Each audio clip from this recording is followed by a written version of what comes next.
Hey guys, tonight we travel back, way back to the sun-baked sands of ancient Egypt, where the Nile glistens under a hot, endless sky, and you, poor soul, have just eaten something your stomach deeply regrets. You clutch your gut beads of sweat mixing with desert dust, and you realize with a creeping horror, you're going to have to go. But there are no bathrooms here, no stalls, no modern plumbing, and brace yourself, no toilet paper. You probably won't survive this, so before you get comfortable, take a moment to like the video and subscribe, but only if you genuinely enjoy what I do here. And if you're brave enough, drop your location and local time in the comments. I love seeing how far across the world you all are tuning in from. Now dim the lights, maybe turn on a fan for that soft background hum, and let's ease into tonight's journey together. The moment hits while you're wandering the edges of a market near Thebes. The falafel. If you can call that chickpea sludge a falafel, turns traitorous in your belly. Your eyes dart around for privacy, but privacy like soap isn't exactly abundant here. You stagger behind a sandstone pillar clutching your tunic and curse your past self for not becoming a priest. They apparently get the good toilets, but this is Egypt around 1300 BCE. The average person, especially one of your modest status, doesn't exactly have a porcelain throne. If you're lucky, your home has a little limestone platform with a shallow bowl beneath it, something that looks more like a sacrificial altar than a toilet. If you're unlucky, it's just a dirt trench with a good view of the goats. Squatting becomes a survival skill. The air smells like baked dung and sour fish. And the worst part, you can't just wipe with anything. There's no stack of 2-ply waiting to save you. Instead, you face the crude options common folk resorted to, assuming you're not near the palace, where real luxury lives. You find a flat stone, but its jagged edges look like they belong in a murder scene. Panic sets in. Your options are few, and your time is running out. Historians still argue whether Egyptians ever designated specific wiping materials for the general population. Papyrus might seem like the obvious answer. It's paper-ish, right? But that stuff's expensive, labor-intensive, and generally reserved for God's royalty and tax documents, not rear ends. There's little evidence that your average peasant was wiping with sacred texts. Instead, most archaeologists agree you probably used whatever was lying around. Leaves cloth, scraps, maybe even corn cobs. But here in the market slums, it's more likely you're handed, wait for it, a shard of pottery. A flat, smoothish piece of reused ceramic. Locals even have a name for it, the toilet ostrakon. It sounds fancy. It's not. You examine the shard. It has someone's tax scribbles still faintly etched on the surface. Maybe they figured if they had to pay taxes, wiping with them was poetic justice. You steel yourself. It's either this or sand. There's no escaping the awkwardness of the moment. The sun is blazing. There are flies buzzing around your face, and somewhere nearby a goat is watching you with deep disappointment. You try not to make eye contact. And that, my friend, is how your day, in the majestic land of pyramids, priests, and precision engineering, begins with sunburned thighs and a broken piece of pottery you now hate with every fiber of your being. You gingerly examine the shard of pottery in your trembling hand, its edges dulled by time and repeated use, but not dulled enough. It's oddly warm from sitting in the sun, slightly curved, and just large enough to make you question your entire life's journey up to this moment. You crouch awkward and vulnerable and begin to understand why ancient Egyptian art avoids depicting this particular activity. The toilet ostrakon is no joke. Archaeologists have found piles of these shards near latrine sites, often reused bits of broken jugs or discarded roof tiles. And while you'd like to believe they were just trash tossed aside, the location and smoothed surfaces suggest otherwise. They were repurposed for a task no one wanted to talk about, but everyone had to do. Welcome to the unglamorous truth of ancient sanitation. Using it feels like scraping the Sahara across your skin. There's no gentle touch. There's no aloe-infused lining. It's utilitarian, brutal. You start wondering how people didn't just give up. But hygiene mattered in Egypt, even if the methods now feel like a war crime. They had medical papyri with long-winded remedies for all kinds of downstream issues. Spoiler, most of them involved honey onions or crocodile dung. Yes, we're circling back to that. One fringe theory even suggests that some shards were communal. Yes, shared. As in a big bowl near the latrine where you could pick your favorite, give it a quick dust, and hope the previous user was considerate. Historians still argue whether these communal shards were rinsed, or if people had just built up a high threshold for disgust. And it wasn't just shards. Some households used reused linen, especially families with old clothes too tattered to mend. The cloth was washed and dried between uses, a kind of early reusable wipe. Sounds better than pottery, right? Sure. Until you remember there's no bleach, no detergent, and the washing usually happened in Nile water that also served as a fishery laundry basin and, ironically, latrine. As you fumble through the process, trying not to scrape yourself into a permanent limp, a child runs by, laughing and pointing. Great. You've added public shame to the mix. You quickly fumble your way back into your tunic, red-faced and deeply humbled.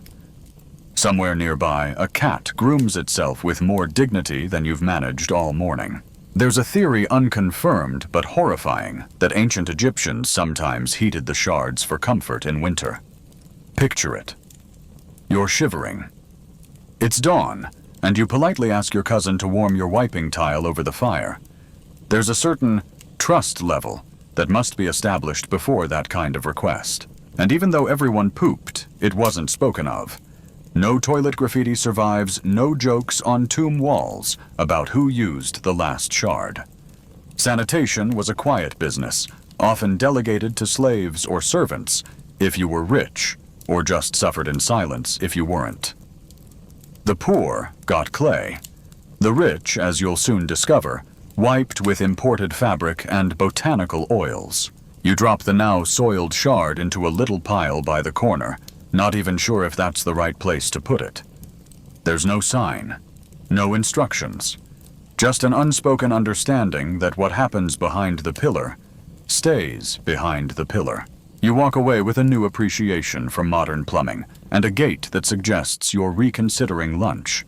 You limp back to your modest home, still trying to shake the ghost of terracotta from your behind. But necessity calls again before long, apparently that lentil stew wasn't as gentle as your neighbor swore. This time you're determined to find anything less exfoliating than a pottery shard. First stop, sand. It's everywhere. Seems logical enough. You squat, grab a handful, and immediately regret everything. Dry, gritty, and designed by the universe to polish stones, not human skin. Turns out nature's sandpaper isn't meant for delicate crevices. You hop up hissing and shuffle around like a duck that stepped on a thorn. Your next idea reads, there's a bundle stacked near the riverbank papyrus leftovers, perhaps. You snap one, testing its flexibility. It cracks instead. Sharp splinters and toilet duty, not today, thanks. Historians still argue whether reeds were ever used this way, or if we're just projecting modern desperation onto old agriculture. Either way, your thighs vote no. You eye your worn tunic. A fraying hem flutters in the breeze. That fabric. Soft. Familiar. You consider tearing a strip, but linen was precious, woven by hand, taxed by the temple, and likely cursed by the gods if misused. You rip it anyway. Desperation has a way of flattening spiritual concerns. It's not bad. A little damp from Nile humidity, but in terms of comfort, you've discovered the gold standard of ancient wiping. The cloth bends, molds, forgives. You whisper a thanks to Isis or any deity in earshot, and carry on with significantly less trauma. Congratulations. You've invented the Egyptian bidet towel, but comfort comes with new problems. What now? Wash it where the Nile is nearby, but so is your judgmental neighbor who already caught you squatting behind the granary last week. You sneak to the riverbank at dawn, pretending to do laundry. You kneel, scrub it against a smooth rock, and pray no one notices the smell. Behind you, a pair of ibis birds strut past, completely indifferent to your hygiene dilemma. One of them drops a fish bone near your sandal. You sigh. Even the birds mock you now. And then, there's the superstition. You've heard rumors if you wipe with cursed cloth, especially anything that once belonged to a temple, you risk angering spirits.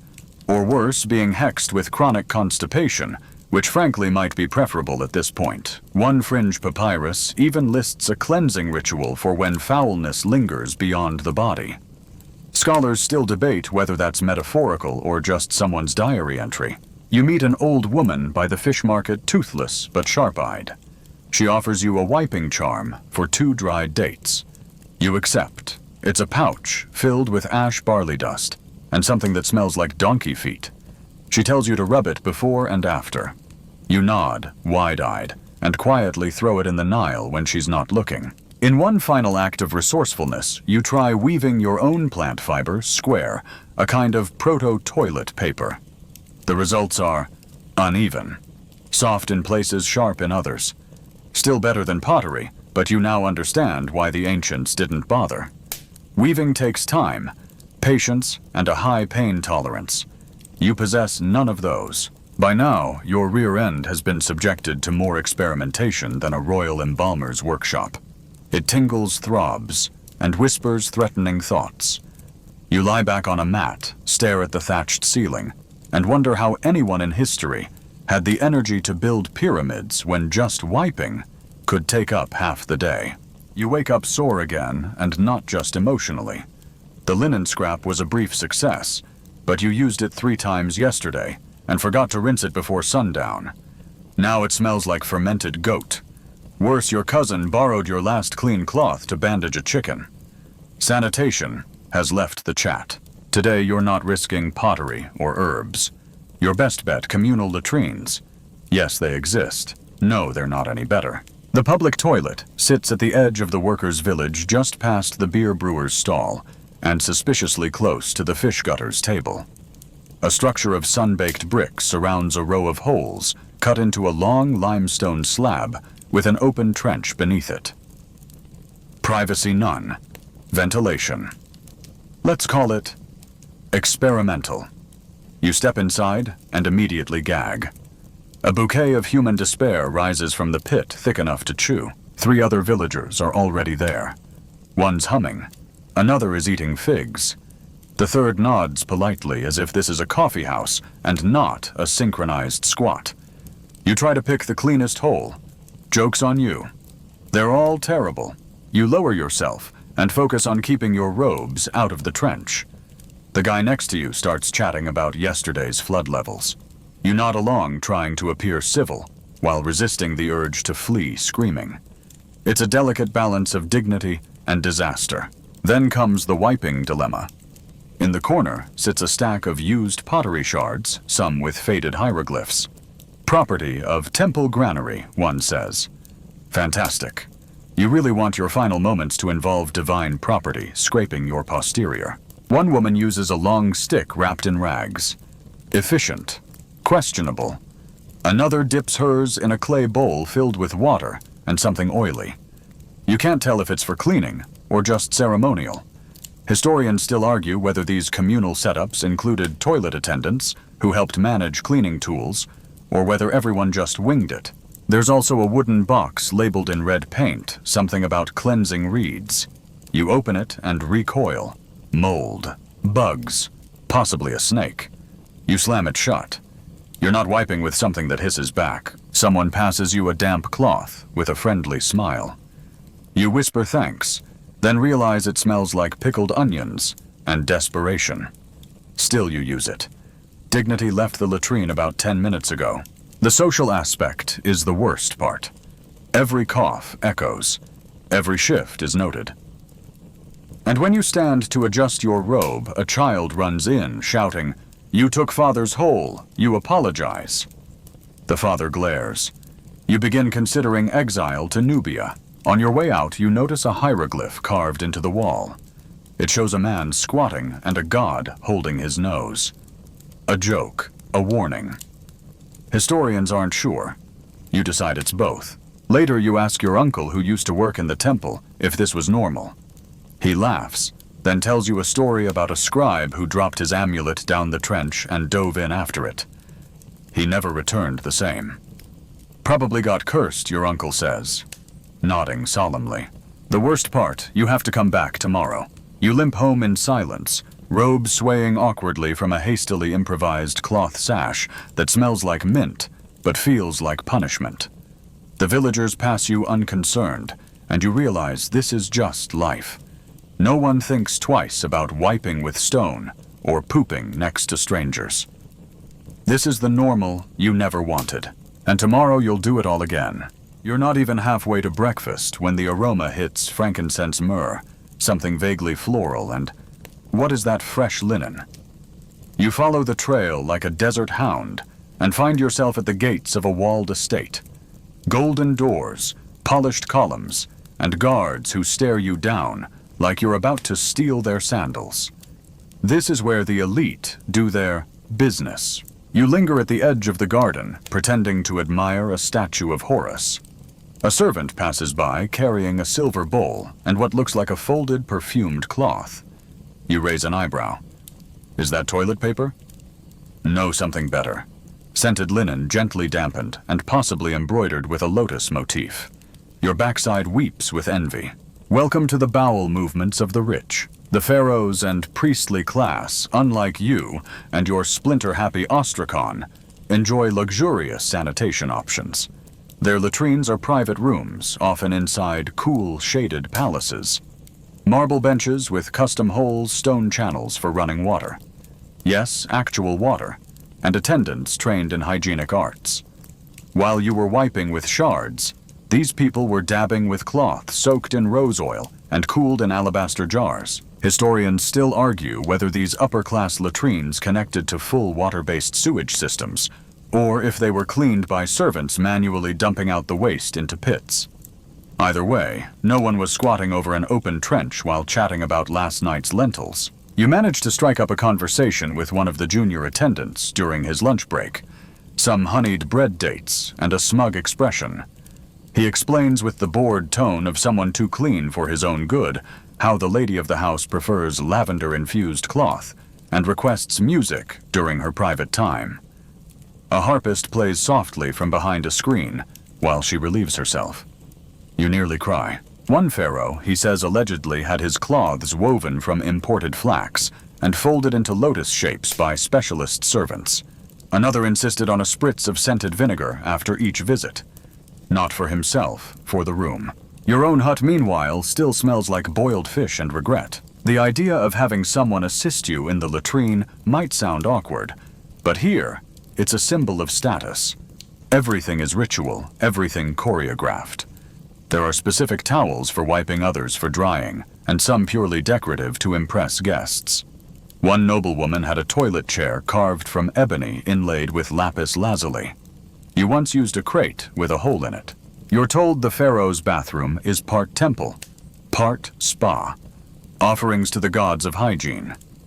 Yes, they exist, are placed in niches on the walls. Incense constantly burns. A basin of lotus water waits for hand washing. A cat guards the doorway, probably judging your presence.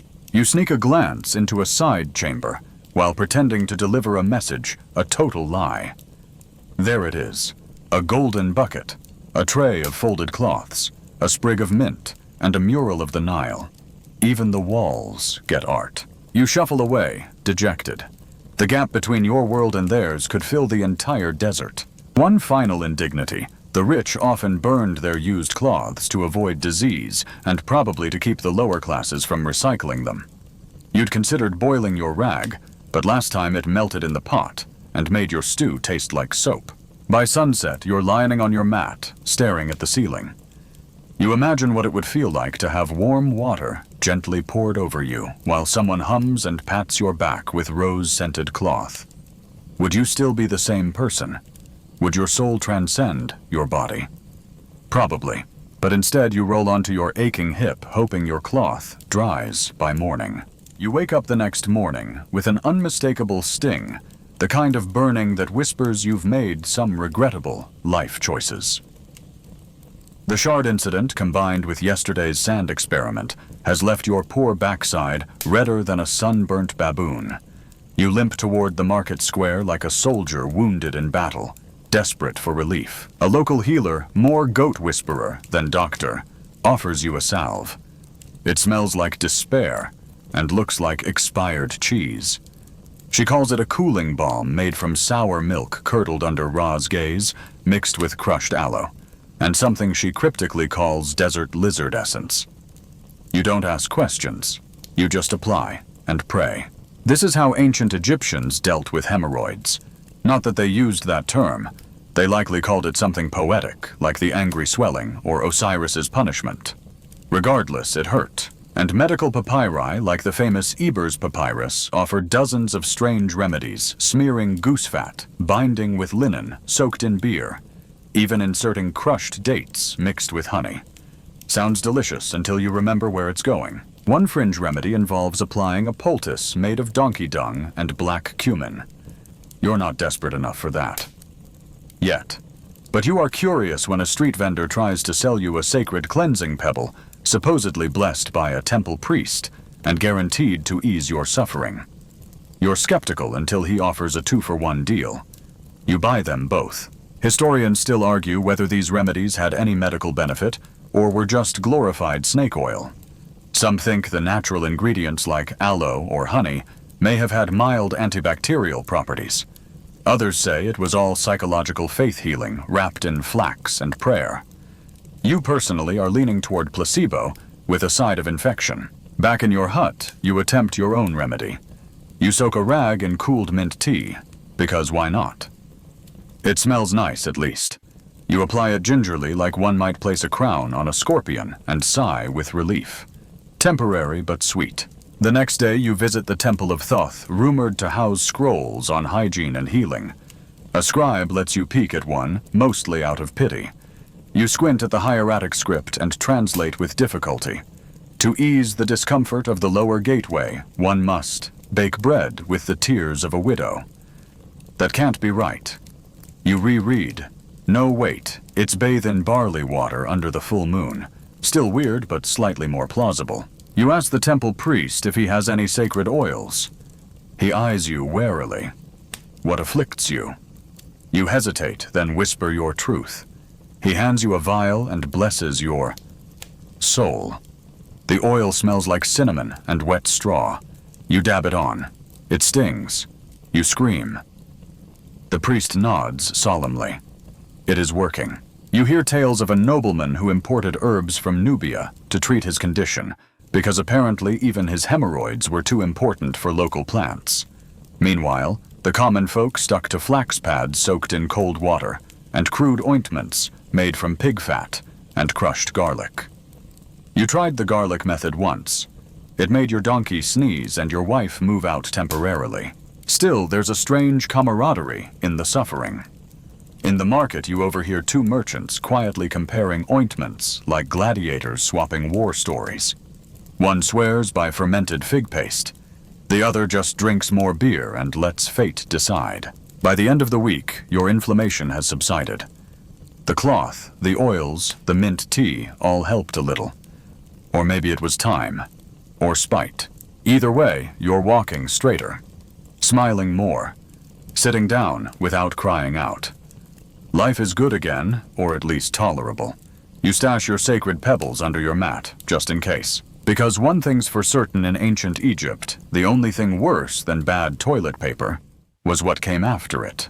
You think the worst is over until you hear the word impure. The neighbor's kid points at you and mutters it under his breath. You spin around, brow furrowed. What did he mean? You washed your hands. You even used the mint tea cloth again. Twice. But in ancient Egypt, cleanliness wasn't just a matter of hygiene. It was spiritual. The lines between body, soul, and soap were surprisingly thin. And when it came to bathrooms, the stakes were divine. As you shuffle toward the village well, a priest eyes you with the kind of suspicion usually reserved for grave robbers. Apparently you've violated a temple boundary with your presence. See, the ancient Egyptian priesthood lived under strict purification laws. They shaved their bodies daily, bathed 4 times a day. And get this, followed ritual toilet procedures that might have involved incantations. No joke. Going number 2 was a moral affair. The average farmer like you, not so lucky.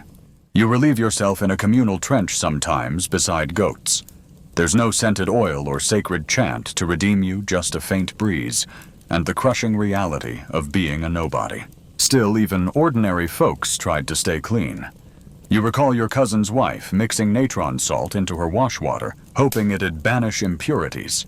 She also wouldn't let anyone enter her home after using the toilet until they'd scrubbed with sand and lime. You used to laugh. Now, after last week's shard incident and donkey dung remedy, you're scrubbing your hands like a penitent monk. Historians still debate how widespread these toilet taboos were. Some say they were reserved for temples and nobility, while others suggest even fishermen muttered protective phrases before relieving themselves near the Nile. Either way, it's clear poop wasn't just poop. It had spiritual weight. The gods were watching, and maybe judging. At one point, you try to enter a small village shrine to leave an offering. The priestess stops you cold. You have not been ritually cleansed, she says, nose wrinkled. You explain that you did bathe in barley water, no less. She squints. Did you purify your lower chakras? You don't know what that means, but it sounds intimate. She hands you a small scroll with toilet prayers. One is just the word cleanse, written 37 times in a spiral. Another includes a protective spell against Apophis, the serpent of chaos. You ask why that's relevant. She just mutters, "You never know what evil spirits cling to the rear." You leave the shrine and decide to pray at home instead. The gods probably hear you better from your own courtyard anyway, especially when your loincloth is still damp from aloe balm. Later at a village feast, you overhear a man bragging about his pure bathroom habits, claims he only uses sun-dried reed scrubs with river clay, and chants the name of Ma'at 3 times while squatting. His friends nod solemnly. You try to join the conversation. He sniffs and says, "Your aura smells fermented." It doesn't help that your teenage son has started mimicking temple protocols, chanting before he poops, blessing the pit latrine with burned myrrh. Honestly, he's gotten really into it. You're proud in a way, but also deeply confused. You catch him once holding a crooken flail made of reeds while sitting on the toilet. You pretend you didn't see it. There's even a story going around about a man who was struck with boils after using the wrong latrine because it was infested with Seth's energy. You're not sure if that's metaphorical or just a bad case of ringworm, but either way, no one sits there anymore. Still deep inside, you understand the need for ritual. In a world where the desert can swallow a village, where illness lurks in every mud brick crack, and where gods watch even your most private moments. A little ceremony gives meaning to the mess, so tonight before bed you light some incense. Not the good stuff, just a twig dipped in honey and hope. You mutter a few lines from that toilet scroll, then you whisper a prayer of gratitude for surviving another day, another wipe, and another divine inspection. Because in ancient Egypt, your soul wasn't just judged in the Hall of Ma'at after death. Sometimes it felt like it was being judged every time you went to the bathroom. You wake in the middle of the night with that familiar, dreaded feeling. No, not a spiritual crisis. Just your insides staging a full-blown rebellion again. You shuffle out of your modest sleeping mat, clutching your stomach like it's a sacred relic. You step carefully, dodging the scattered amulets and half-gnawed date pits. Your wife mumbles something in her sleep about ibis feathers. You hope it's not a warning. Outside, the moon hangs over the Nile like a pale eye. The night air is thick and still. Somewhere a frog croaks ominously. And then you trip over your son's makeshift blessed potty bowl, spilling its sandy contents across the threshold. He insists it wards off digestive demons. You're not so sure. What you are sure of is that your foot now smells faintly of caraway and something less divine. You finally reach the latrine pit. Not a toilet, just a shallow hole surrounded by broken pottery and whispers of former users. You lower yourself with all the grace of a dying heron. Every creak of your joints echoes like a temple drum. And then comes the finale, the dreaded wipe. You eye your limited options. There's a pottery shard with suspicious brownish smudges, a desiccated palm frond, a square of old linen someone's definitely used to blow their nose, or worse. You settle for the palm frond. It's scratchy, sure, but it's better than another emergency with donkey dung. Probably. You finish your business, cover the pit with sand, and whisper one of your son's cleansing chants just in case. Oh, great Thoth, erase from memory what has just transpired. Back inside, you pour yourself a sip of barley beer. It's flat and warm, but calming. Then you ease down beside your wife, who instinctively rolls away. Smart woman. Before drifting back into sleep, your thoughts are to a time when maybe, just maybe, people used soft fabrics, to the possibility that the afterlife includes proper plumbing, to the absurdity of being judged not by your heart, but by your bathroom habits. Historians still argue whether ancient Egyptians truly believed the gods watched their every move, including, yes, that move. Some say the elaborate toilet rituals were more symbolic, tied to general ideas of purity. Others point to buried latrine scrolls and carefully placed cleansing amulets as proof that bathroom behavior mattered more than we'll ever understand. And yet, through all the scratching, scrubbing, and supernatural paranoia, you've found an odd kind of peace. A weird, itchy, aloe-covered peace. Tomorrow will bring another sunrise over the Nile. Another pit stop in the same cursed corner of your yard. Another debate with your son about whether placing a scarab beetle statue by the latrine is really necessary. But tonight, for now, you rest. You have endured. You have scrubbed. You have survived. The gods can judge you later. Now slow your breathing. Imagine the warm winds of the desert brushing gently across your face. The soft rustle of reeds swaying by the riverbank. The muted hum of night frogs singing beneath a silver moon. Let the tension melt from your shoulders, the itchiness of frond wiping drift into distant memory. You're no longer clutching aloe or dodging cursed pottery, just floating weightless through the cool hush of an ancient Egyptian night. Everything unpleasant fades, leaving only calm. Sleep comes easily now, and the gods mercifully are silent. Sweet dreams.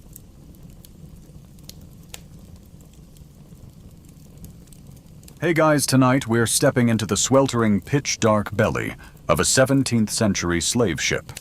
You're shackled wrist to ankle, jammed shoulder to shoulder with dozens of others, in a space barely high enough to crouch. The air reeks of waste salt and desperation. You haven't eaten since yesterday, maybe longer. Your stomach is a hollow drum echoing with the groans around you. You shift slightly, but the iron digs deeper into your skin. This isn't a ship. It's a floating prison, and your cargo. You probably won't survive this, so before you get comfortable, take a moment to like the video and subscribe, but only if you genuinely enjoy what I do here. Let me know where you're listening from and what time it is there. I always love seeing how far these stories travel. Now dim the lights, maybe turn on a fan for that soft background hum, and let's ease into tonight's journey together. You lie in near blackness, pressed so tightly against others that you're not sure where your arm ends and someone else's begins. Your skin is slick with sweat and seawater, and the wooden boards beneath you never stop creaking. Day and night blur. Hunger doesn't. It builds like a tide, rising slowly, pushing behind your ribs, souring your mouth. Someone nearby coughs violently, then falls silent. You try not to think about what that means. Historians still argue whether enslaved Africans were fed more during the Middle Passage than before capture. What's not debated is this food wasn't nourishment, it was rationed survival. 2 meals a day, maybe. A palm-sized lump of boiled rice cornmeal or mashed beans. Cooked sometimes. Warm, rarely. Safe, hardly. But even this grim offering wasn't guaranteed. You start to listen for the sounds. A bucket scraping down the stairs. A crewman's boots clomping across the deck. The slop bucket gets passed first, and you brace for the stench. Then comes the food, if it's that time. If the winds haven't delayed everything. If the crew hasn't decided to punish everyone because one person tried to jump overboard. The reality is eating is a privilege here, not a right. Somewhere above, the crew dines on salted beef and hardtack biscuits. That's the official story. But rumor has it, they sometimes toss spoiled meat overboard just so they don't have to share it with the cargo. One of the crewmen once slipped a rotting apple into your food bucket as a joke. The joke, you ate it anyway. Every soft bite. Even the worms. You wonder what day it is. You've lost count. The darkness and the sickness and the hunger blur everything together. You dream of food, not even luxurious food. Bread, mangoes, even the smell of roasted fish. But your dreams betray you. You wake up more famished, surrounded by moans, and realize your leg has gone numb. One man in the corner cries out. He's younger than you and barely hanging on. His wrists are bleeding from the irons. He hasn't moved in hours. Someone tries to nudge him. No response. His ribs are showing his eyes sunk deep. That emptiness in your gut now comes with guilt. But not enough to stop you from eyeing the crust of mush someone dropped near his feet. And then, there's the salt. Everything is salted. Your skin, your sweat, the sea breeze that somehow seeps through the cracks above. Salt dries your lips, scrapes your throat, and makes whatever thin gruel they give you taste like ash. Drinking water is worse. It's stored in barrels fermented by heat and rusted metal rings. It smells like death, but you gulp it down anyway, desperate to cool the fire inside your belly. Here's the strangest thing, sometimes they fed children first. Maybe to keep them quiet. Maybe because they could be sold at higher prices if they stayed healthy. Historians still argue whether this was compassion or just another form of economic calculation.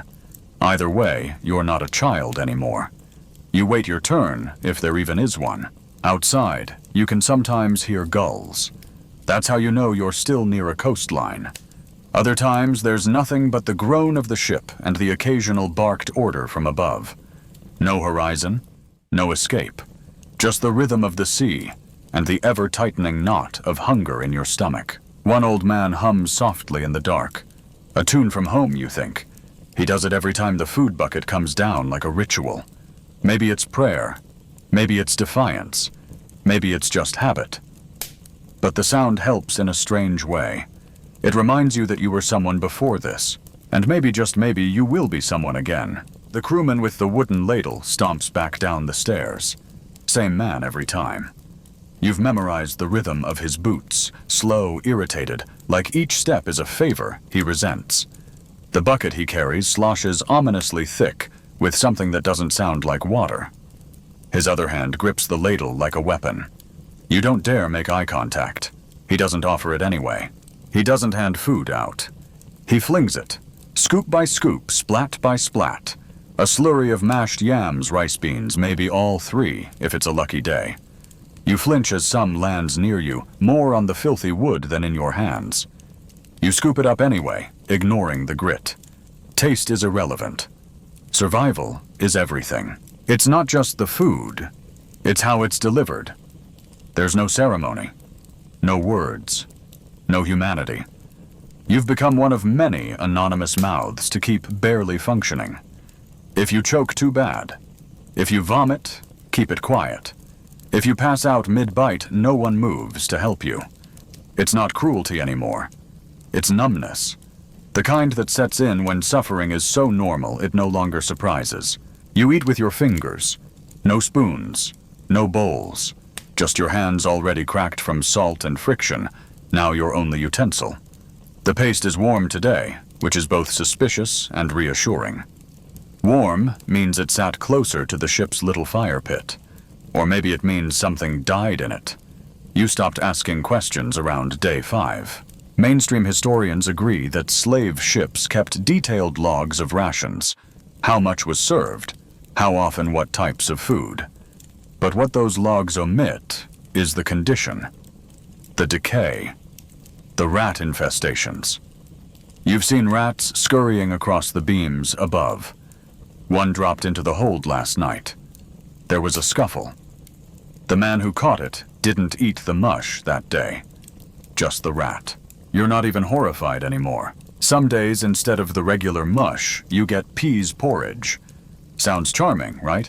Like something out of a storybook. It's not. It's a sour, lumpy paste made from dried split peas and weevils, boiled long enough to become a gluey gray mass, sometimes mixed with cornmeal if the supplies run low. Often so fermented, your stomach rebels after just a few bites. There's a myth that enslaved Africans brought okra seeds hidden in their hair, sewn into braids, or tucked behind ears. Some stories say those seeds were later planted in the Americas, giving rise to dishes like gumbo. Historians still argue whether that's truth or symbolic folklore. Either way, it's a reminder that the people here weren't empty vessels. They had cultures, recipes, memories. Food was once celebration. Here it's survival barely dressed. A man 2 rows away starts retching. Loud, violent heaves. His body bends and something dark spills across the planks. No one moves. There's no room. No strength. One of the crew yells from above to keep quiet, and someone gets struck for answering back. You duck your head. You've learned to be invisible. Your stomach clenches not from nausea, though that's there too, but from dread. If too many get sick, the rations might be cut. Or worse, the crew might lighten the load. You've heard the phrase whispered. You know what it means. You remember the last time you felt full. Vaguely. It was weeks ago. Or months. A stew with cassava, maybe goat. You can still smell the spice. Back then, hunger was temporary, easily cured. Now it's an ache woven into your bones. You no longer crave taste, just volume. The worst part, mealtime, is the only break from monotony. The only moment where time seems to pass. When the bucket comes, there's movement sound, even conversation. If you can call. Tired groans conversation. The rest of the day is silence or suffering. Food, however wretched, gives you a role to play the eater. Today your portion is smaller. You notice. Everyone notices. Supplies are running low. Maybe the voyage is longer than expected. Maybe the captain miscalculated. Maybe they just don't care. One boy starts crying quietly. The old man with the humming voice starts up again, softer this time. It doesn't help as much. You eat quickly, protectively, shielding your portion with your arm. A hand reaches for your leftovers, but you slap it away without thinking. You don't even look up to see who it was. That's who you are now. And then, it's over. The bucket is hauled back. The ladle clunks. The crewman mutters something you don't catch, then disappears. The darkness swallows everything again. The food sits heavy in your gut, too much for comfort, too little for satisfaction.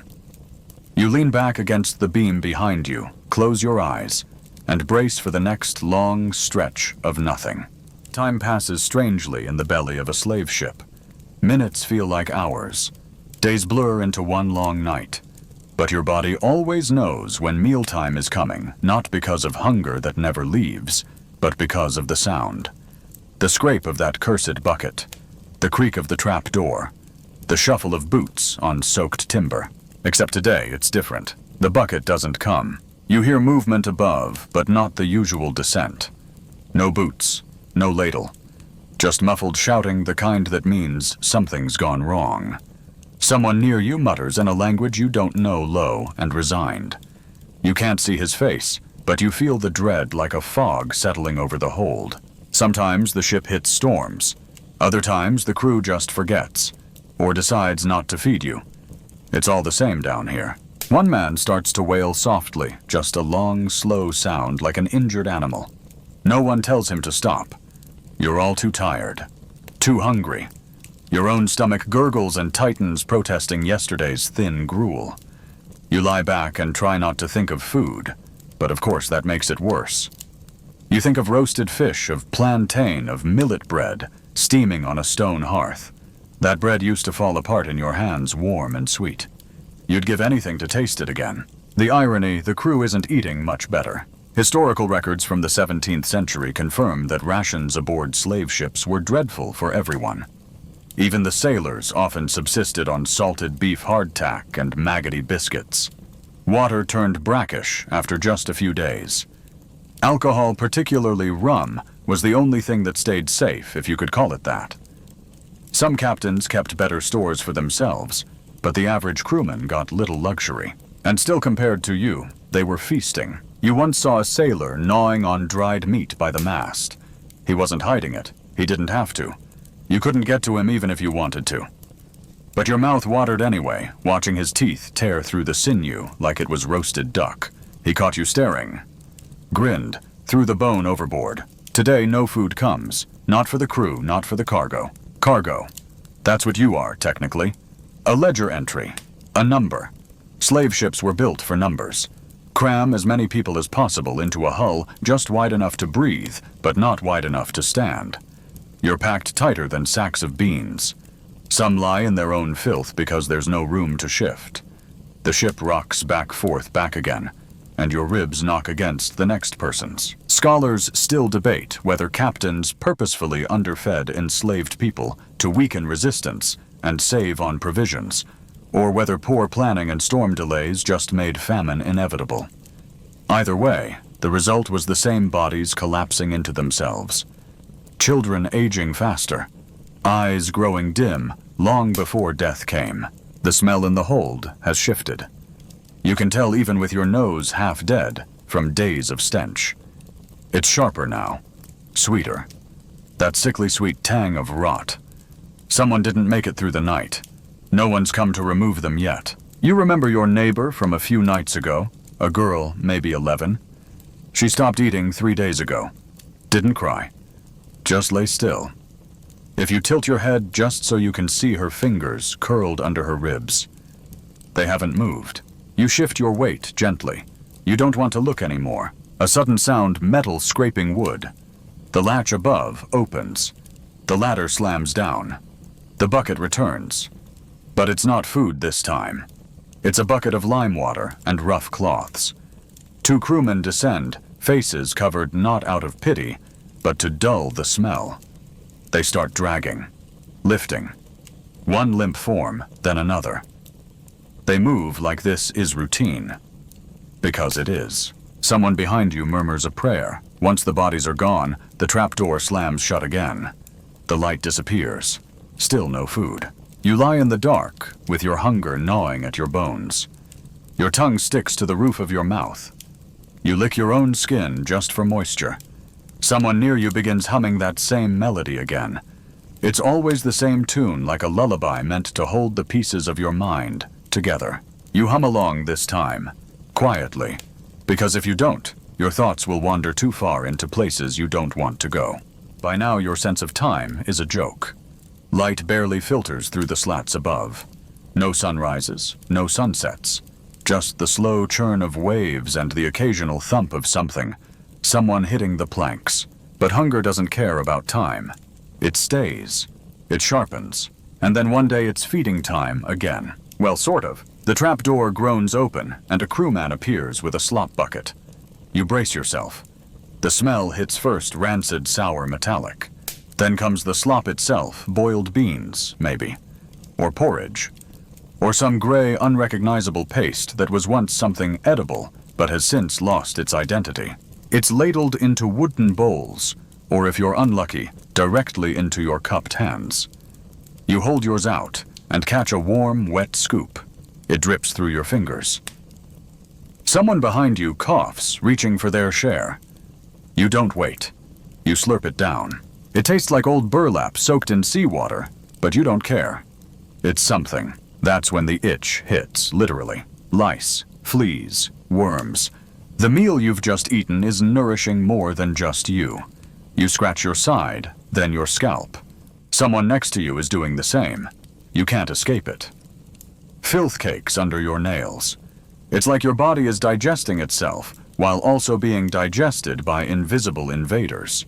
Here's the thing, 17th century ships were pest paradises. Below deck was dark, damp, and full of hosts, human and otherwise. And when food did come, it was usually moldy, infested, or contaminated. There's one surviving record of a ship captain who fed his crew biscuits crawling with weevils, claiming they were extra protein. Whether that was sarcasm or sincere optimism, historians still argue. You're starting to wonder if your current meal is moving, and yet the moment you finish, you want more. Food becomes your entire world down here. Not dreams, not escape, just the next bite. People begin to trade. Not objects, they've long since lost those. But stories, bits of language, a song for a bite. A few words from your homeland's dialect in exchange for a sip of someone else's watery gruel. You learn to listen for the rhythm of rationing. The bucket comes every other day now, give or take. There's no pattern, but you begin to recognize footsteps. The one who ladles generously. The one who slaps hands away. The one who hums a sea shanty under his breath while dishing out watery soup as if you're all passengers on a pleasure cruise. And then there are the punishments. One boy, maybe 12, hides his ration to eat later. Clever. Except someone reports him. Or maybe the crew just notices. Either way, he doesn't eat again for 2 days. You never see him hide food again. Another man vomits up his meal, not from choice, but sickness. He's beaten anyway. They say it's for wasting food. You wonder if that's irony or just cruelty dressed up as logic. Still, the strongest somehow survive. One man in your row broad-shoulders, deep voice starts collecting leftover bits. Not stealing, just eating what others can't finish. He grows gaunt, but not ghostly. Some begin to whisper about him like he's cursed or blessed. He watches everything, every movement, every hand. When someone coughs up blood beside him, he doesn't flinch. You watch him too. If he lasts, maybe you can. Maybe. Then one day the bucket brings a surprise. It's something red. Not blood, at least you hope not. It's stew, sort of. Spiced, maybe. The scent almost makes you cry. There's a chunk of something in it. Meat root vegetable. You don't ask. You just devour it. That stew might have been part of a celebration. Some ships fed better after capturing other vessels. Some did it on Sunday. Or maybe the crew just miscalculated, and now they're trying to stretch rations with whatever they had lying around. Historians aren't sure whether the feast days were strategic morale boosts, or guilt masquerading as generosity. Either way, it's the best thing you've tasted in weeks. It's also the last. The very next day, the water barrel goes dry. The thirst is worse than hunger. Your tongue feels like fabric. Your lips crack. Your skin prickles in places that have never been sunburnt, all from the salt air leaking in through the wood. Water becomes a fantasy. You dream of waterfalls of rain, of biting into a fruit so juicy it explodes in your mouth. Instead, you get nothing, and so you lie back again, the taste of that last stew still lingering at the corners of your memory. You hum softly, that song again, because now you know it's not just hunger that breaks you. It's the moment when you finally remember what not being hungry felt like. You wake up to screaming. It's not unusual anymore, but today it's different. Not fear. Not pain. Fury. 2 men are fighting their arms, locked in desperation, not skill. One's trying to claw at something clutched in the other's hand. It's not a weapon. It's not gold. It's food. A half-eaten biscuit, stale dry, maybe days old. By the time the crew hauls them apart, the biscuit is gone, swallowed whole by the winner. Or maybe it fell to the floor. Either way, the fight earns both of them bruises, and no food for the next round. You sit silently trying not to look hungry, trying not to look hopeful, because hope is a dangerous thing down here. Food now means survival, yes, but it also means hierarchy. The crew doesn't just ration it, manipulates. Sometimes they reward submission with extra bites. Other times they test you. One sailor once offered a handful of raisins to anyone who could sing a song from home. 5 people tried. Only 1 was given anything. Raisins. Actual raisins. You didn't even remember what those tasted like until the smell hit your nose. And it wasn't even your turn. That kind of cruelty wasn't random. By the 17th century, slave ship captains had figured out that food could be a tool, not just for keeping people alive, but for breaking them in calculated ways. Some journals describe how they used scarcity to maintain order. One British trader wrote that a little hunger teaches obedience faster than the lash. Historians still argue whether this was common policy or just the twisted logic of one man. Either way, it worked. The fights start small, whispers, glares, elbow jabs, but they grow. You begin to lose count of how many people you've watched come undone over a crust of something. And sometimes you understand them, like when someone you barely know slides you a sliver of yam. Just a bite. No words, no exchange. Just a moment of kindness invisible to the guards above. You eat it slowly, eyes closed, letting it melt like honey. It feels like betrayal to everything your body has grown used to. But it gives you just enough strength to notice something else. People are starting to rot. You see it in their gums, bright red swollen bleeding without touch. Scurvy, a sailor's curse. You remember reading about it maybe, or hearing about it. Vitamin C, fruit, vegetables, things long gone. The British wouldn't start using lemon juice on long voyages for another 100 years. You're centuries early for even the possibility of health. So instead you get bleeding gums and loose teeth. A boy near you coughs and one pops right out. He doesn't even flinch. He just tucks it into the corner of the wooden slats beside him like a seashell. It's macabre, and it's normal. Your stomach, however, stops being normal. The hunger pangs you once felt have dulled, replaced by a slow gnawing emptiness that feels like your insides have given up. Your limbs are numb most days. Your thoughts wander. You start seeing food in things that aren't food, wood, grain, cloth, even your own fingers, for one surreal second. You're not the only one. One man licked the deck yesterday. Maybe as a joke, maybe not. And yet there's one oddity, a tiny source of relief. Salt. Yes, salt. It's everywhere. In the air, in the planks on your skin. It crusts your eyebrows and cakes your nose. And once in a while you can rub it from the wood and suck it off your fingers. It's gross, and it helps. Salt keeps your body clinging to whatever water it has. It tricks your brain into remembering taste. It becomes a bizarre comfort, a kind of ritual. Each day you gather a few grains, press them into your palm, and wait until no one's watching. It's not much, but it's yours. The ship lurches. You've gotten used to that too. Seasickness doesn't come anymore.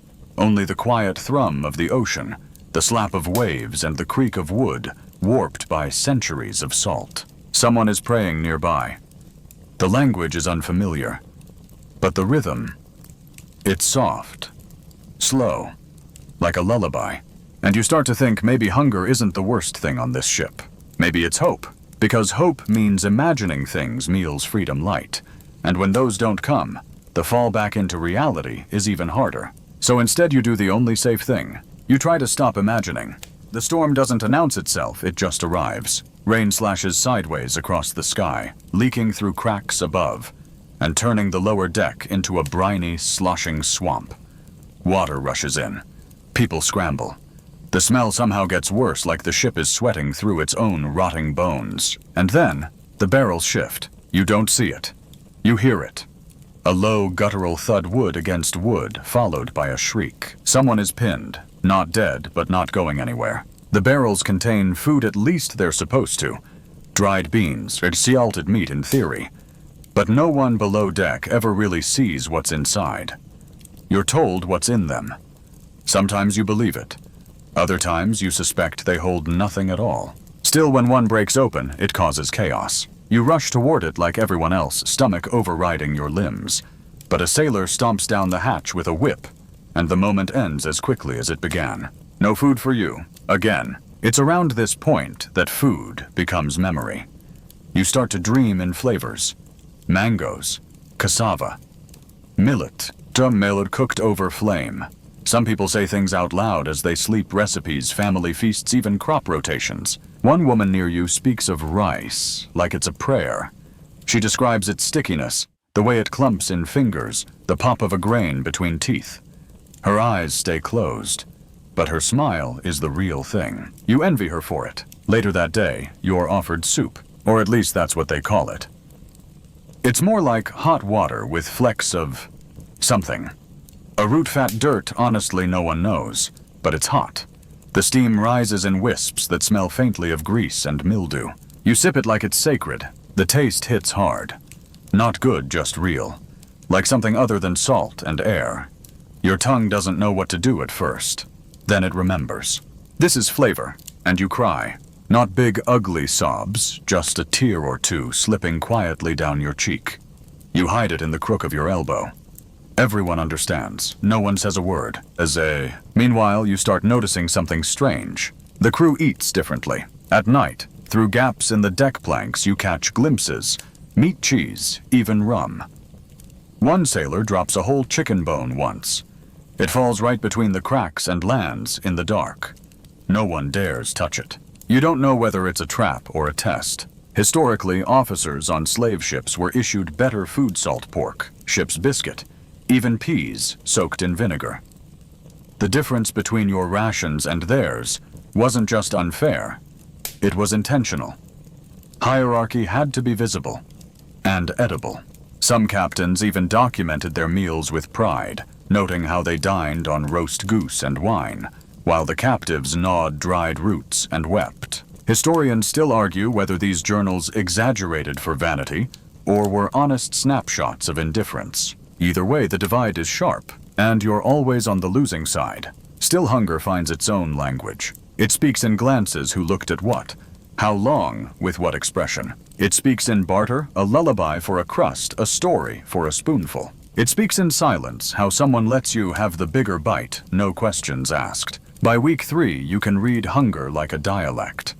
You start to sense when someone is giving up. Their hands go still.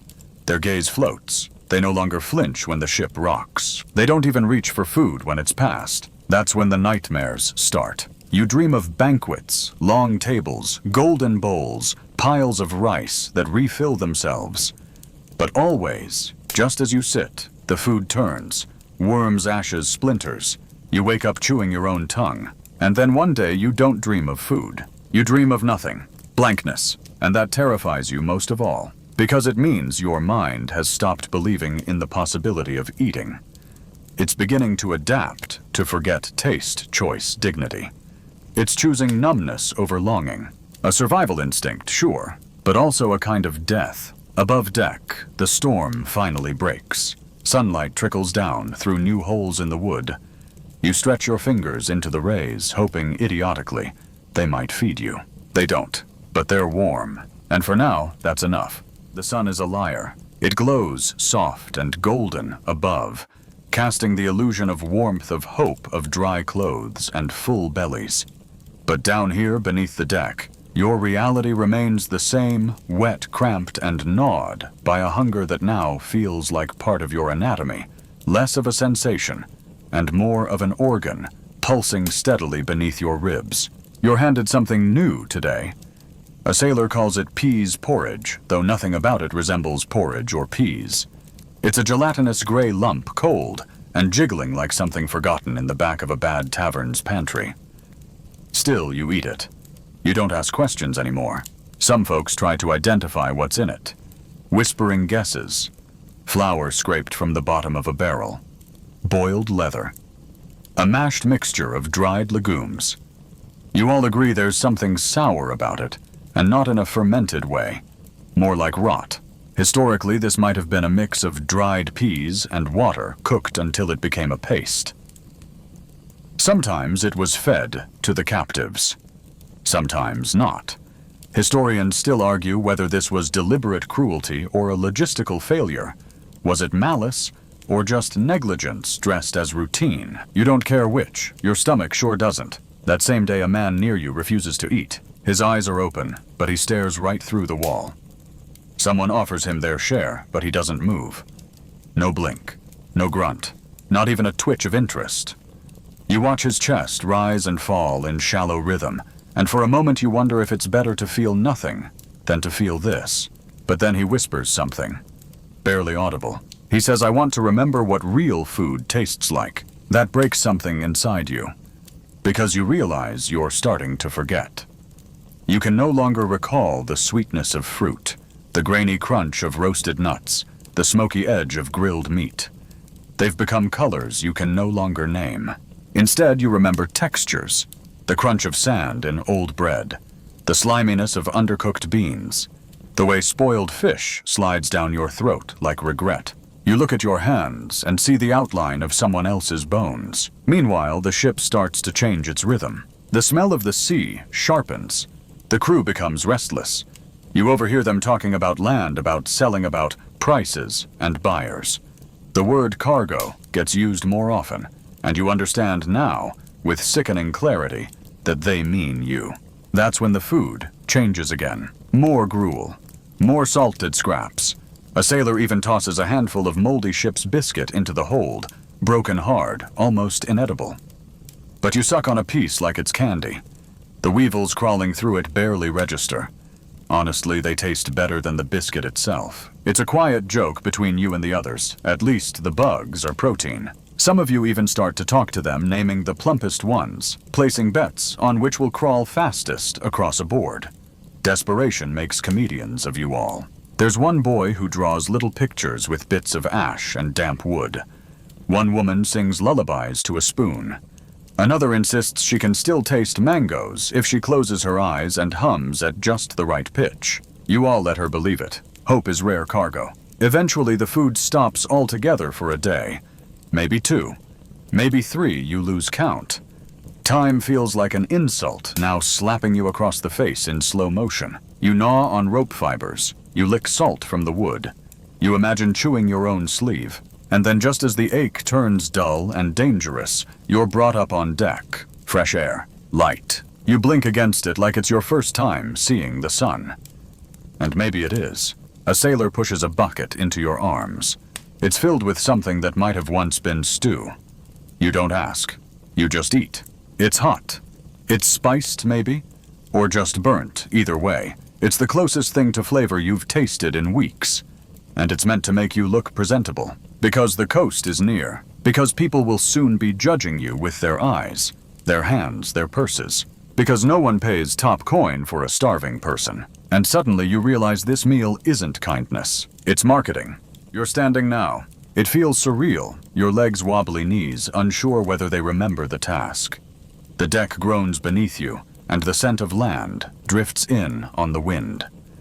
Sweet grass, distant wood smoke, and something you can't quite name anymore.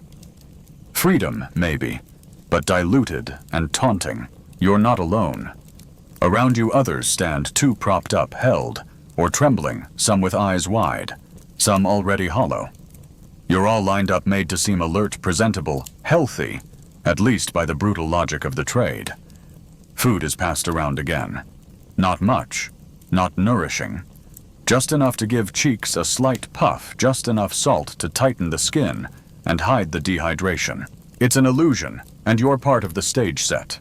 A man nearby jokes in a whisper. We are meals dressed as humans. The irony stings. You eat the crust of biscuit offered to you, trying not to gag on its stiffness. It snaps like bone. Inside, it's riddled with holes like your memories. You wonder how long it'll be before food becomes real again. If it ever does.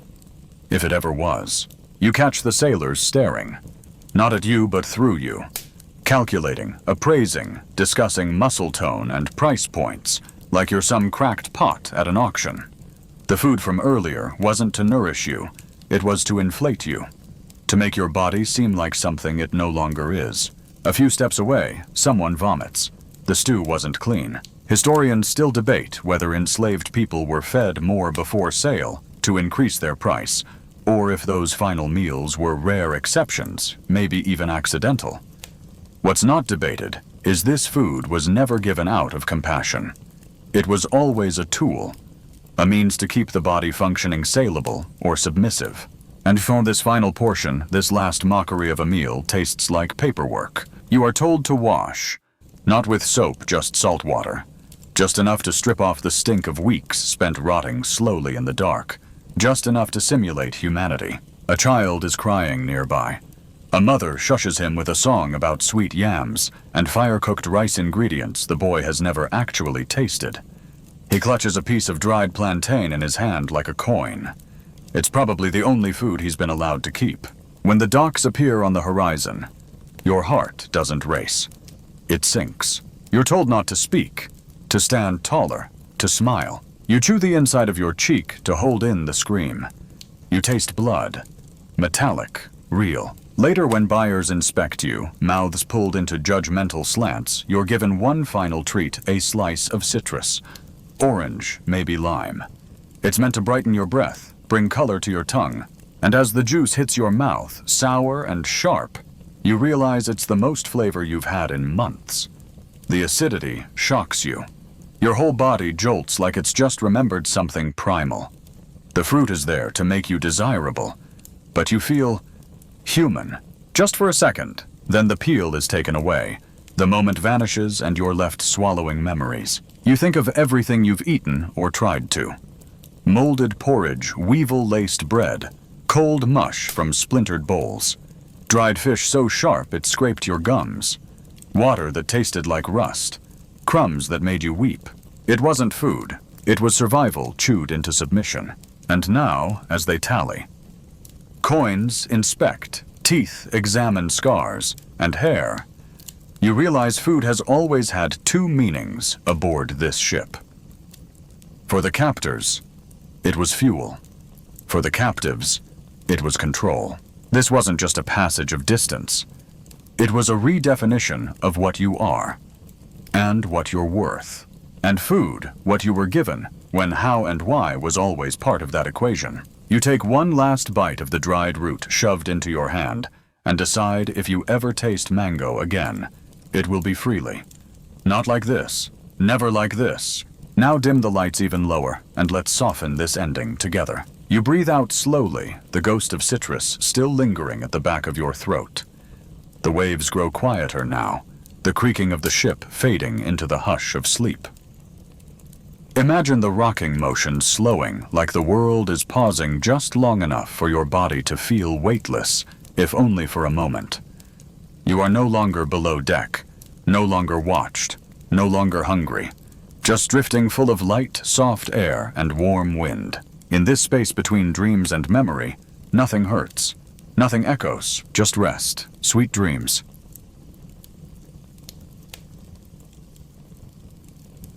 Hey guys, tonight we're crawling back in time, right into the clanging, clunky world of medieval chivalry. You're not a dashing knight, though. Nope. You're the one who makes him look shiny. That's right, you're an armor polisher, and your day starts before the rooster even considers hitting snooze. You're up while it's still dark, cold air clinging to your nose, hairs, fingers, already aching before they even touch steel.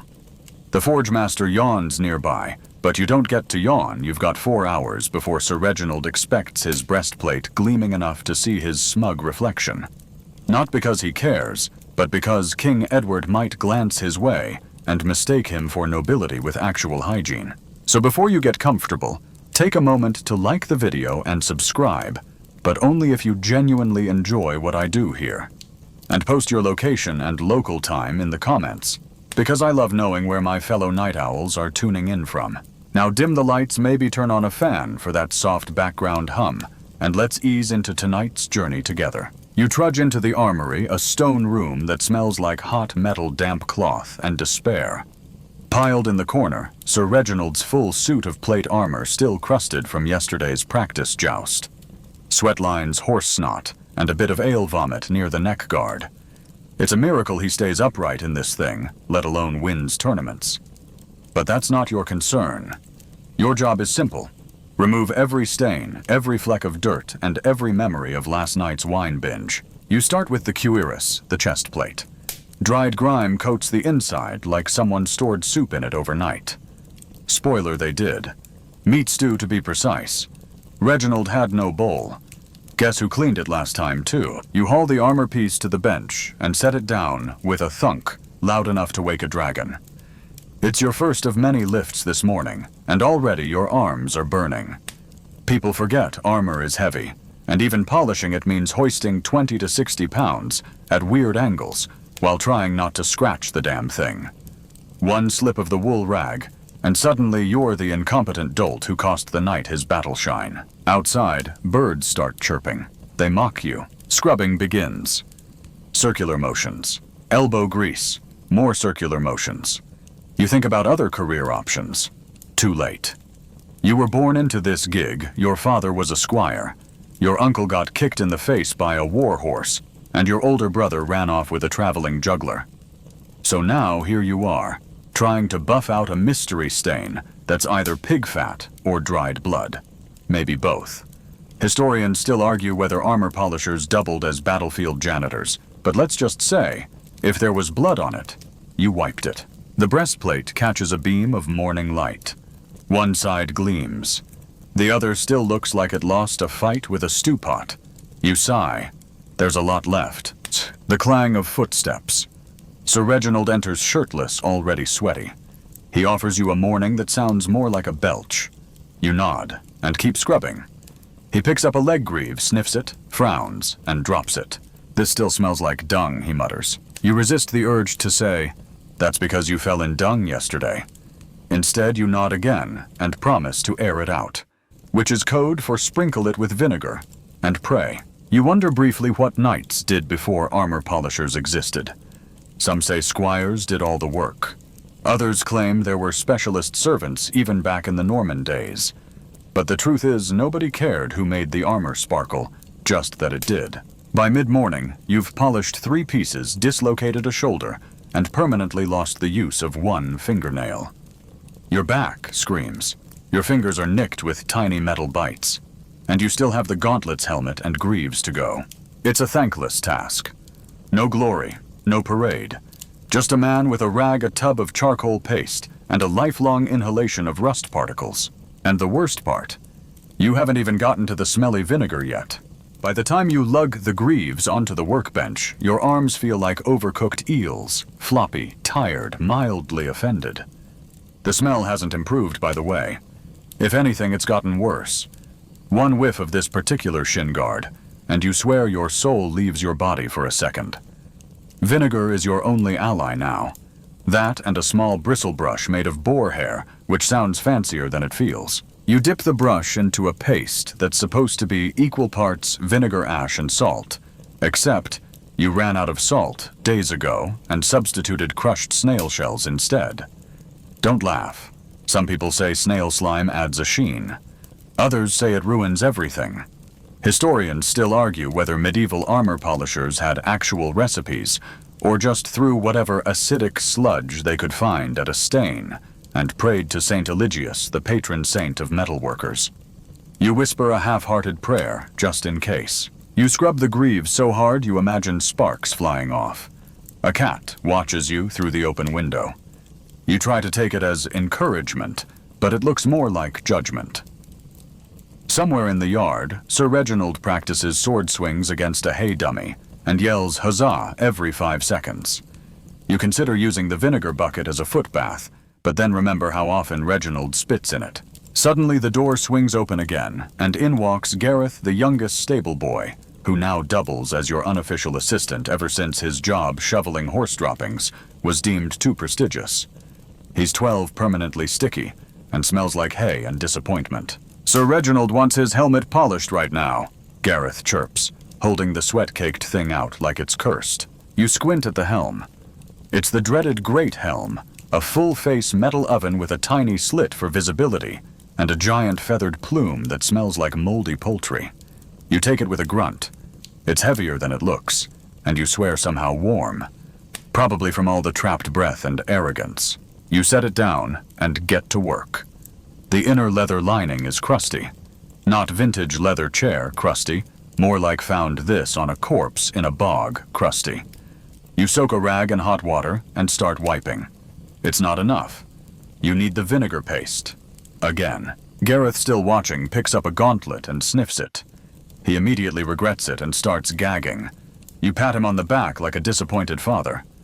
Rookie mistake, you say. Somewhere behind you, Reginald yells, "Is my helmet done yet?" in the tone of someone who's never polished a single item in his life. You don't answer. You've got 15 more rivets to scrub and a metal nasal bar that might still have yesterday's lunch on it. Speaking of lunch, yours will be stale barley bread probably. Maybe a slice of cheese if you're lucky. Reginald, on the other hand, will feast on roasted capon with spiced wine, because apparently yelling at squires burns calories. You finish the helmet and buff it with a piece of wool soaked in urine, a trick passed down from your grandfather. He swore by it. So do many. It's weird, sure, but apparently ammonia cuts grime like nothing else. Plus it keeps Reginald guessing why his helmet always smells vaguely pungent. You hand the helm to Gareth and wave him off. He scurries back like a mouse with a particularly shiny chunk of garbage. And just when you think you'll finally sit for a second, a shadow falls over your workspace. It's Lady Eleanor, Sir Reginald's latest admirer, or maybe just bored nobility, who enjoys inspecting the help-like exhibits. She wrinkles her nose, still polishing. You nod and bow slightly, nearly toppling over from exhaustion. She taps the edge of the vambrace with a gloved finger. Don't miss this spot. Knights must shine. You smile with your teeth, but not your eyes. Then she's gone, the scent of lilacs and judgment lingering behind her like bad perfume. You return to your bench. A dozen pieces left. Your knuckles ache. Your back spasms like a possessed squirrel. And yet you keep scrubbing.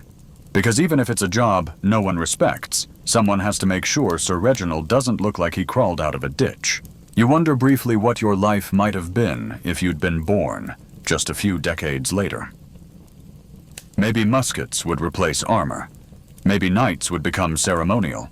Maybe, just maybe, armor polishers would go extinct. But not today. You've barely sat down when the next wave of suffering arrives, the chainmail hauberk.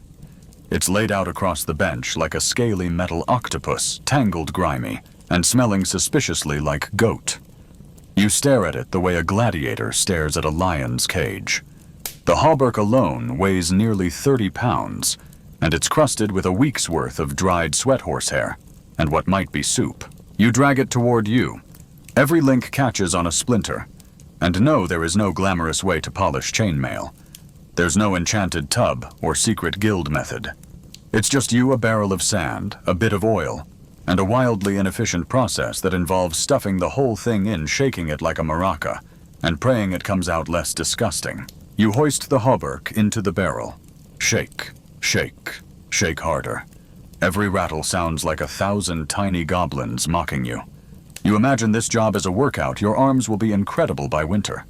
That is if you survive the black lung from all the rust dust you're inhaling. Here's a fringe tidbit for your troubles some armor polishers used to add ground cuttlefish bone to their mix. They claimed it gave extra sparkle. Others swore by crushed horsetail fern. Whether it worked or not, historians still argue. What isn't up for debate is that none of these things make your nostrils happy. You stop to wipe your brow, smearing a streak of something metallic and sinister across your temple. You're now decorated like some war painter from the trenches of domestic servitude. Someone passes by the doorway and gives you a thumbs up. It's Gareth again. He's eaten something. You can tell because he has cheese crumbs in his eyebrows. You consider throwing a gauntlet at him, but you don't. Mostly because you don't have the energy to bend down and pick one up. Now you have to inspect the links. Every single one. Hundreds of rings, tiny loops of steel, each one prone to rust, snapping, or catching on Sir Reginald's delicate knightly hairs. You take a thin file and begin slowly scraping away at rough spots, like some kind of metallic dentist. You hum to keep from going mad. You also whisper sweet threats to each rusty patch. I swear, if you come back tomorrow, I'm melting you into a spoon. Sometimes you daydream of working in the castle kitchens. Not glamorous, but at least you'd smell like onions and butter instead of stale war. You'd rather explain to a noble why his stew has too much salt than explain to a knight why his cuirass doesn't sparkle like dragon scales. You take a break, sipping lukewarm well water from a dented tin cup. There's grit in it. Naturally. You swish and swallow anyway. At this point, your tongue is probably armored. You return to the hauberk and rub oil into it with a rag. Olive oil if you're lucky, tallow if you're not. Today, it's goose fat, because apparently the kitchen had extra. Its slick smells like bird and absolutely ruins your tunic. You look down. Your entire chest now resembles a grease stain that fought back. And here comes Reginald again, clanking into the room like a parade float. He inspects the table, frowns dramatically, and pokes the chainmail with his sword tip. This isn't gleaming, he mutters. You pause. Smile faintly. No, my lord. It's not. Yet. Make it gleam. I ride tomorrow. You nod. Internally you scream. After he leaves, you sit there for a moment, resting your forehead against the cold links. They jingle sympathetically, or mockingly, You can't tell anymore. It's sunset now. You can tell because the dying sunlight gleams off one clean patch like a miniature sunrise. That's your reward, 1 square inch of semi-shiny mail and the distant promise of sleep. Except not yet. The pauldrons are next, and the sabatons after that. And heaven help you if you forget to polish the codpiece Sir Reginald once gave you, a lecture about masculine honor that lasted a full hour. You stretch your spine and groan like a haunted door.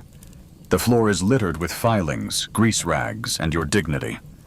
But you push onward, because no matter how much it sucks to be a knight's armor polisher, someone's got to do it. By now, your fingers are stained gray, your back is locked at a 45-degree tilt, and your soul has drifted somewhere between despair and furious acceptance.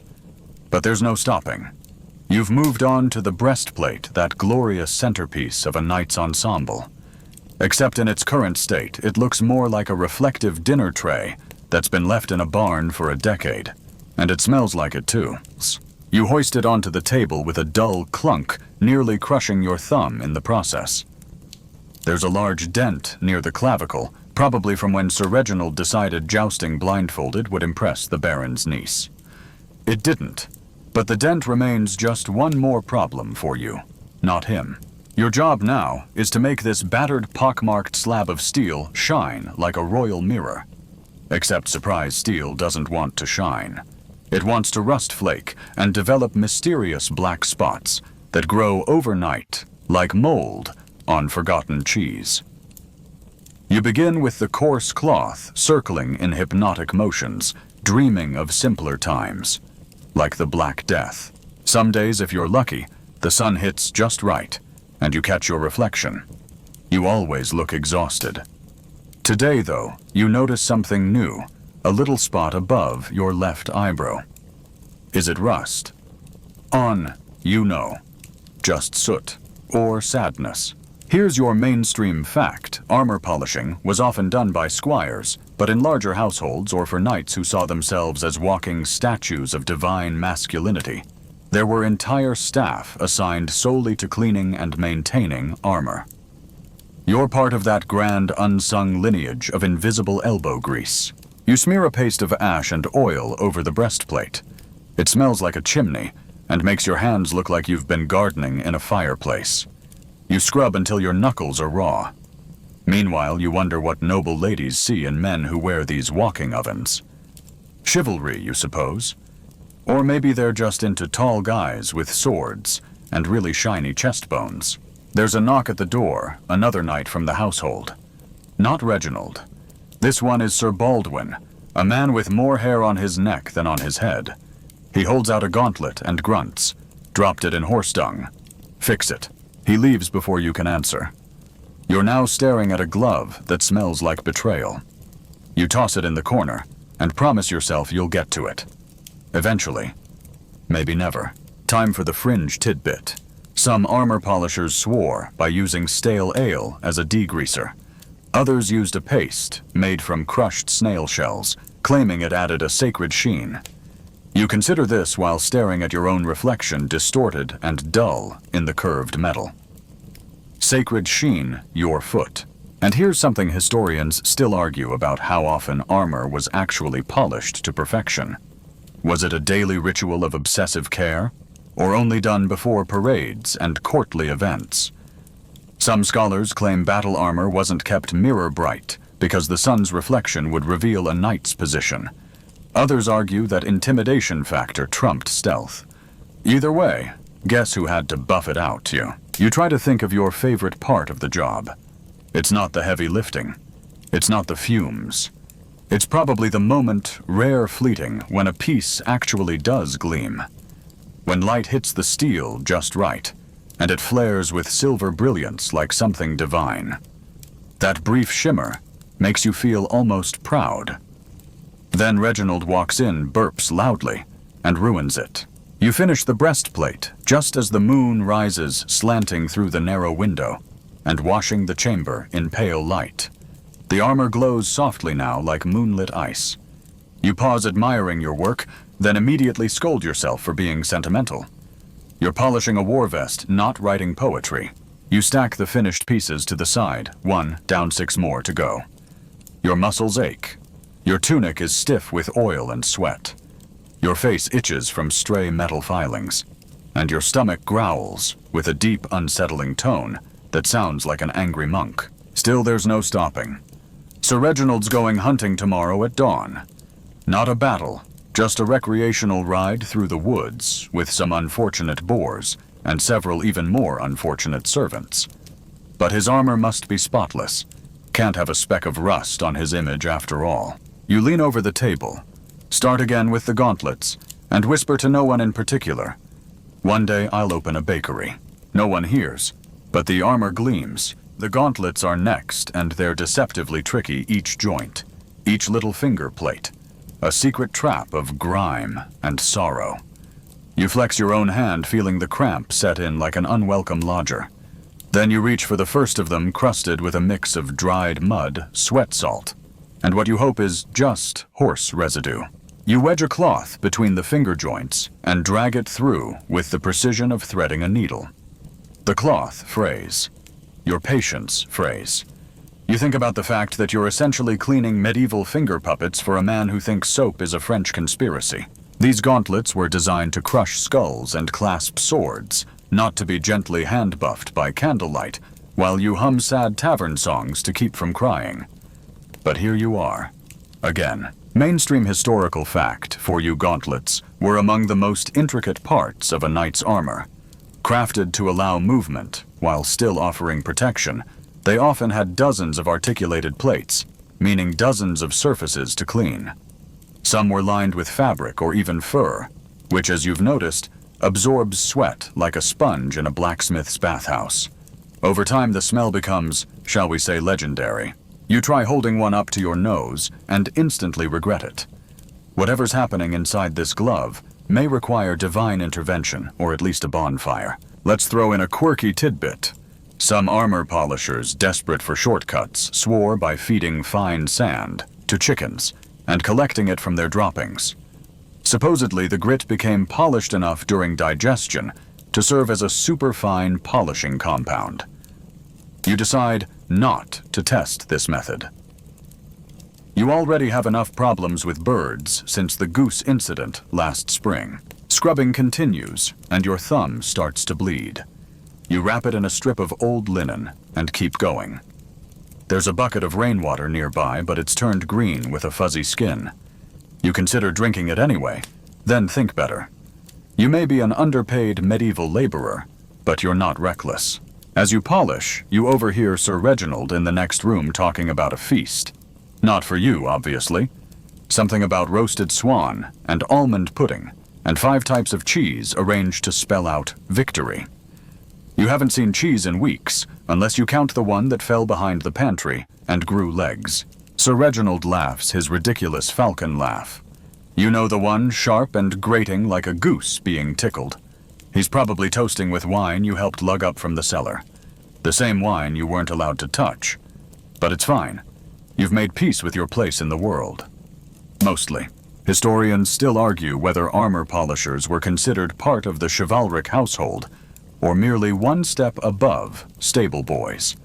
Some sources suggest squires were expected to do the job themselves. Others hint at dedicated armorers with more prestige. You, however, have never been invited to a feast or even been thanked. So draw your own conclusions. You finish the gauntlets just as the candle gutters. Your hands are streaked with soot, and your shoulders have started twitching like they're trying to escape your body. You flex your fingers again slowly, like an old man checking the weather through joint pain. Now come the greaves, the shin guards. You laugh softly, remembering the time Reginald wore them backward during a tournament. No one told him until after he lost to a man called Butter Pete. The memory is your only source of warmth tonight. As you start on the first greave, you notice a dent shaped suspiciously like a chamber pot.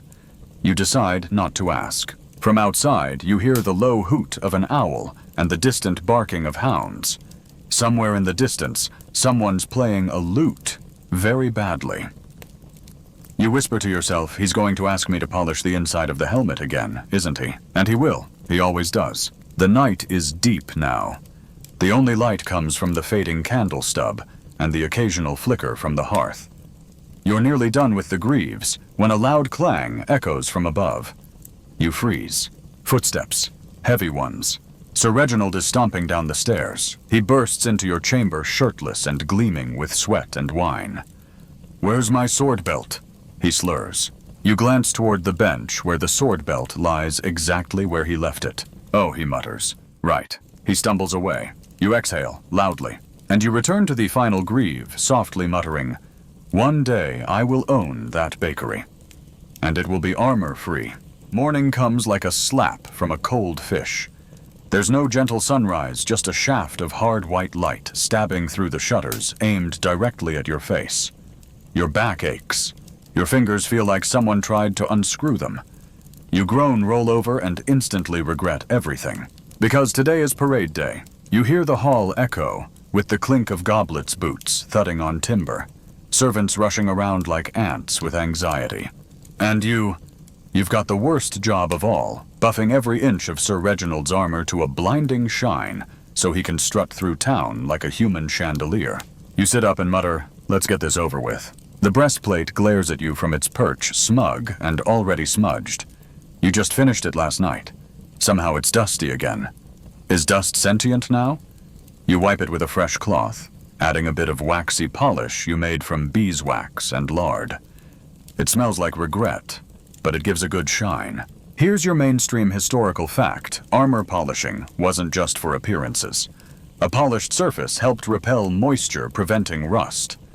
In wet, grimy environments like muddy battlefields or damp castles, armor could rust in hours. So polishing wasn't vanity, it was survival. Or at least it was, until your knight decided that shiny equals powerful, and now expects his armor to reflect passing clouds. You polish while he eats. Of course, he's eating a massive breakfast. Meat pies, a fat quail, a goblet of something warm and alcoholic. You're gnawing on stale bread and whatever dignity you have left. As you scrub the pauldrons, the shoulder guards, you notice a faint etching, a tiny, almost invisible smiley face. Not your handiwork. Possibly some blacksmith's idea of a joke. You smile back briefly. Today's quirky tidbit, some noblemen were so obsessed with gleaming armor that they insisted on bluing or gilding parts of it for color and shine. That meant heating the steel until it turned a bluish tint, or applying actual gold leaf, you have beeswax and hope. Just as you're wiping down the greaves again, Sir Reginald enters, chest puffed like a rooster in heat. "Is it ready?" he asks, not waiting for an answer before grabbing the breastplate and smudging it with his sweaty paws. You inhale deeply, count to 10, and begin repolishing it immediately. Today, he declares, "I shall be the sun incarnate." You mutter, "Well, you are full of gas." He doesn't hear you. You finally finish as the trumpets sound. The squire helps strap on each piece while yes, you are responsible for ensuring no straps twist, no joints pinch, and no parts fall off mid-prance. Last week he almost lost a greave in front of the magistrate's daughter. You're still hearing about it. Historians still argue whether armor polishing was typically done by squires' servants or professional retainers. Some accounts describe well-trained armorers attached to noble households. Others imply that even peasants were roped in, especially during campaign seasons when every spare hand was needed. You suspect scholars just don't want to admit how much unpaid labor held up medieval glory. Finally, Sir Reginald is ready. He clanks toward the door like a walking bell tower. You follow with a cloth in hand, ready to swipe away any last-minute smudges. As he mounts his horse named Valor, but known to you as Biter, you catch his eye. "Don't let me down today," he says, smiling grandly. "Oh, I won't," you reply, thinking you'll do that all by yourself. As the parade begins, townsfolk line the streets to cheer. Children wave flags flutter, and your knight basks in the adoration like a roast goose under gravy. You meanwhile walk behind the procession with the other servants, dodging horse droppings and questioning your life choices. A gust of wind kicks up dust, and you nearly cry. You sprint forward, polishing his thigh plate in full view of a baker's daughter who definitely saw. She gives you a pitying look. You feel your soul leave your body briefly. The parade lasts an hour. Your feet ache, your eyes water. Sir Reginald somehow sweats through his armpit vents, and you know you'll be scrubbing that sour mess later. As you return to the manor, he dismounts and barks, "Wipe down everything before you rest." Of course, you wouldn't want the armor to nap dirty. You set to work and whisper, "You know, one day I'll make so much money, polishing nothing at all." The armor glints in the sunlight. You wonder if it's laughing at you. You think polishing for the parade was bad. Welcome to post-parade purgatory. Sir Reginald is still glowing with self-congratulation, sipping spiced wine in the Great Hall, while you're crouched in the armory, trying to remove what appears to be horse saliva from the backplate. How it got there is a mystery you're not emotionally equipped to solve right now. You've developed a system: warm water, linen cloth, beeswax polish, and endless muttering. Each piece gets unbuckled, wiped, aired, dried, and rubbed until it could double as a mirror. And here's the kicker: if any part tarnishes overnight, it's on you. Forget battles, your real war is with oxidation. Now for today's mainstream historical fact. Full suits of plate armor could weigh between 45 to 55 pounds, but they were brilliantly articulated and balanced. Knights could run mount horses and even do somersaults in them. Not that Sir Reginald's doing somersaults unless it's into a wine barrel. Meanwhile, your hands are stained gray from metal polish. Your shirt is soaked. Your knees are numb from crouching. This is where your work gets really fun: joint cleaning. Every pivot, hinge, and socket must be degunked and greased. And by grease, you're not reaching for a sleek, modern lubricant, you're using tallow. Animal fat. It smells like beef stew left under a bed in July. You unfasten the elbow cooter and find a tiny pebble embedded in the joint. That could have jammed in a fight. You flick it away and note once again how none of this knightly glory works without you, an underpaid, unnamed armor goblin. And then the voice. "I need it pristine by dawn," Sir Reginald calls down the hall. "There's another joust tomorrow." You blink. Another, you whisper hollowly. This is when your eyes wander toward that one cursed piece, the helmet. It's bulky. It smells. It always has the worst build-up sweat hair oil, maybe a breadcrumb or two. As you hold it in your lap, wiping the eye slits with a corner of your tunic, you remember a quirky little tidbit. Some knights had personal scented sachets tucked inside their helms to mask the awful stench. Aïe, if you were classy. Vinegar, if you were practical. You consider slipping a dead mouse in there just to make a point. But alas, you're too tired. The visor mechanism sticks. You curse under your breath and carefully pry it open with a wooden pick. It snaps free, and a cockroach runs out. You drop the helmet with a yelp, and immediately regret every life decision since age 7. By now it's midnight. Your fingertips have that weird numbness that comes from too much repetitive movement. You lean back against the stone wall and think, is this my legacy? Armor's emotional support. Human. Historians still argue whether servants in large households rotated armor care duties, or whether a single servant specialized in it. Some chronicles describe yeomen of the armory specialized roles, with modest prestige. Others suggest the task was dumped on whichever poor fool was nearby. You've definitely been the fool long enough to start your own tradition. You finish the breastplate and hold it up. It gleams in the candlelight. You briefly see your own reflection, tired, soot-smudged, and vaguely haunted. You whisper to it, "You better make him look like a god tomorrow." It doesn't respond. You didn't expect it to.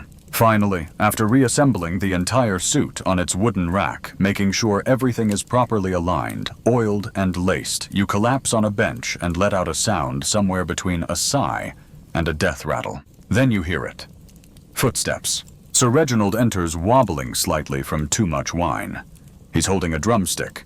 Why is it always poultry? He surveys the armor. Nods. Good, very good, almost artistic. You sit up straighter. He points with his greasy chicken leg. The gauntlets, though. Those could be shinier. You don't scream. Not aloud. But your soul emits a high-pitched tone that can only be heard by dogs and ghosts. He leaves humming. You stare at the gauntlets like they personally betrayed you. As you shuffle over for another round of polishing, you think, one day I'll write a book. It'll be called Grease, Grime, and Glory, the Life of a Knight's Armor Polisher. And no one will believe it. But tonight you just keep scrubbing, because tomorrow is another joust, and those gauntlets won't shine themselves. The sun has barely kissed the horizon when you're up again, hands aching and spine creaking like a haunted door. You don't even remember sleeping just a blackout moment on a pile of burlap, then consciousness returning with the force of a thrown boot. Which, to be fair, is how Sir Reginald sometimes wakes you. Today, though, you're spared the footwear assault. For now, the armor glints in the dim morning light, lined up like an unholy mannequin army. You mutter a half prayer to no one in particular that nothing rusted overnight. Miraculously, it didn't. Probably because you now whisper threats at the humidity before bed.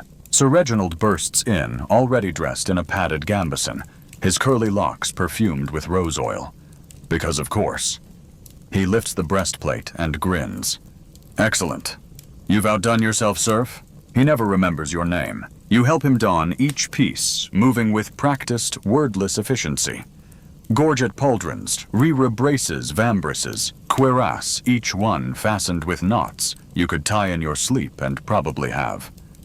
The gauntlets, the source of last night's meltdown, shine bright enough to signal ships at sea. You almost expect them to start humming. Mainstream historical fact. Putting on full armor could take up to 15 minutes with help and much longer alone. No knight worth his salt would dress unaided. You are that aid, the quiet ghost behind every gallant stride.